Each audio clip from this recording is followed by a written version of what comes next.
Parents and guests, welcome to our production of the Trial of Socrates. We hope you enjoy it. Now here's our opening narrator to give you some background on ancient Greece.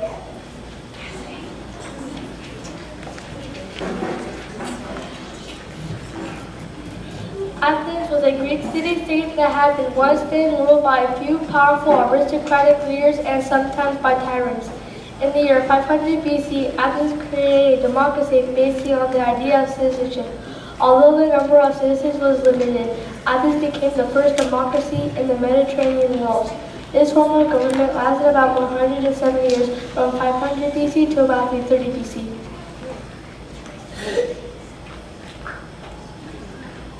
Citizenship was limited to free men who owned property.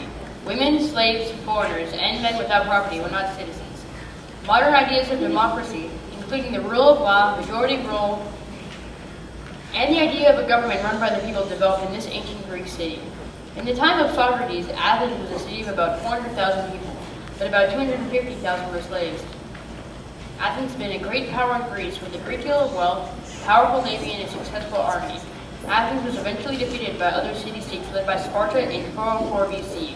This Peloponnesian War lasted 27 years, and Athens never gained overpower or influence.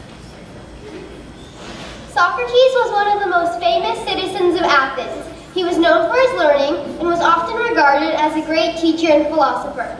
He was also an eccentric thinker, and his ideas were sometimes regarded as dangerous to Athens. He challenged conventional beliefs about Greek religion and distrusted the motivations and behaviors of its elected officials. Socrates had a rocky relationship with his unhappy wife, who was often loud and angry because he didn't earn an income. The setting for our play is Athens, Greece in the year 399 BC. Officials in the city have charged the philosopher Socrates with disrespect toward the Greek gods, who are part of the religious and social heritage of the city. He has also been accused of corrupting the youth of the city by encouraging them to question authority and accepted beliefs.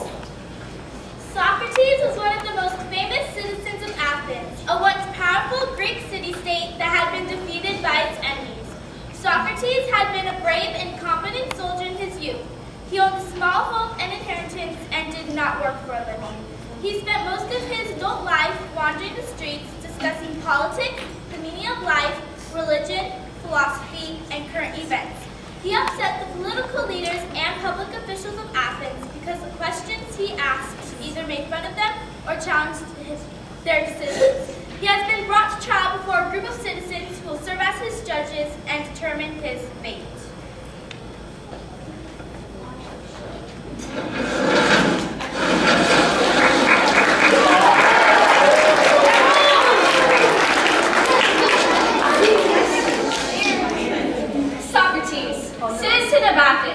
You were brought to trial before 501 of your fellow citizens serving as your judges. The charges against you are these. First, you are accused of believing in gods other than the Greek deities who have served in protecting Athens throughout our history. Secondly, you are accused of corrupting the young minds of Athens with your ideas. Do you understand the charges? I understand the charges, but not why I have been charged. Is it not true that you often criticize the actions of the government and leaders of Athens? You speak in all manner to residents, citizens, and even slaves about the issues of the day, and you are extremely critical. You disparage the motives of our great leaders. How do you plead? I was a soldier throughout the wars of my youth, when Athens fought Sparta and other Greek city-states allied against us. Our failure to win was partially due to the self-interest of our leaders and lack of military skill in those men. Many of the officials of Athens constantly looked to their own interests rather than to the welfare of all. They desired re-election, extra profits for their businesses, more slaves, and warfare with their neighbors. You all heard his words. He is still demeaning the great men who run our city. Of course, Aeneas and Meletus both considered themselves part of the brilliant corps of leaders who claim to represent the people. I have heard you insult the gods of Greece on many number of occasions. We have been defeated by our enemies because of the impiety and disbelief of you and your followers. You have encouraged the young men of this city to distrust and be disrespectful of the gods. Do you deny that you follow any other god? I do not disrespect any god, but I don't believe in the gods said residing on Mount Olympus. They don't even agree with each other on most things if you listen to the priests. I do believe in one powerful God of the universe, I follow a voice within myself that helps me determine right from wrong. I trust that inner voice more than any god. You can hear the blasphemy in your own ears. How does a man hear voices unless he has drunk too much wine? Even the oracle at Delphi, who is in touch with the gods, told me that there is no man wiser than Socrates. Are you the wisest man of all? I don't believe the oracle. I am not a wise person. I just love wisdom. I know nothing compared to the whole of what can be learned. I seek wisdom from every person I meet. I am a philosopher. The meaning of philosophy is to love knowledge, and knowledge leads to wisdom, sometimes. I should immediately go in search of a man more intelligent than I to prove the gods are wrong. His very words insult the gods.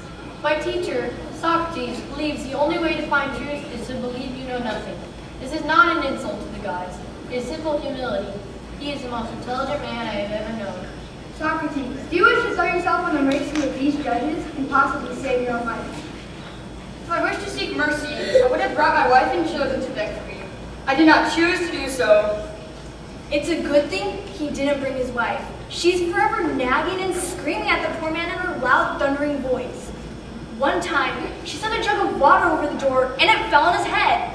Of course, Socrates made a joke of it, said it always rains after it thunders.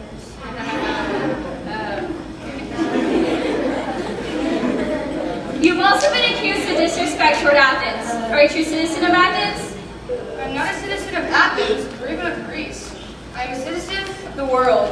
That is nonsense. No one is a citizen of the world. You must either be with us or against us. You ignore your wife and do no work. Everyone has heard the loud and continuous complaints of your wife. This is true. If you marry a good woman, your life will be filled with joy. If you marry a nagging woman, you may become a philosopher.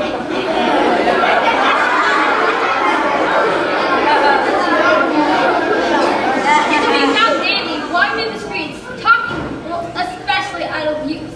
Your endless questions disturb the peace of their unsettled minds. These questions are discussed by the people and sow dissension among the people. You challenge the very political system you live under. Your remarks will stir up insurrection and revolt among slaves and people without property. You have offended most of the powerful people of Athens with your endless questions.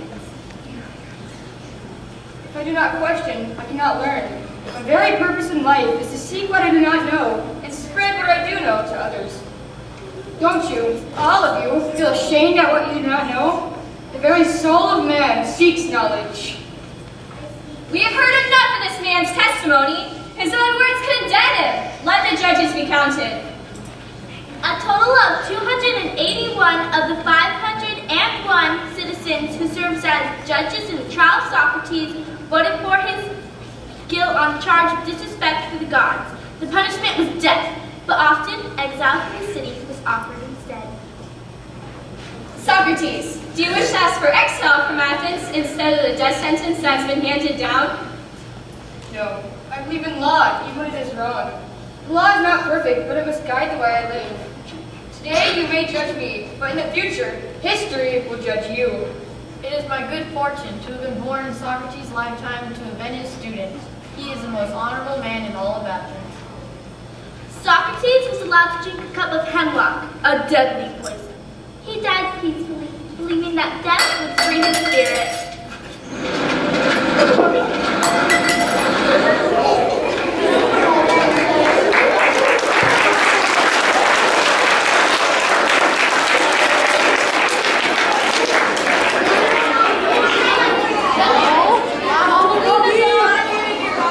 Our announcers and narrators were Corbin Leek, Grace Stanford, Jacob Hoffman, Natalie Elkatat, and me.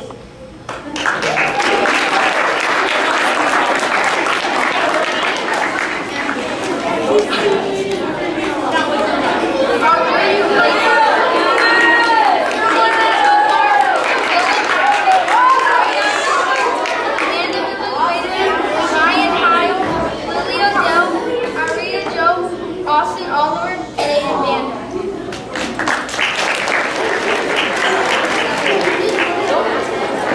Our main characters were Meletus, played by Alyssa Kraft, Anitas, played by Mark Garcia, Plato, played by Gavin Collins, Lycon, played by Kennedy Selden, and Sheriffone, played by Maddie Aguilar.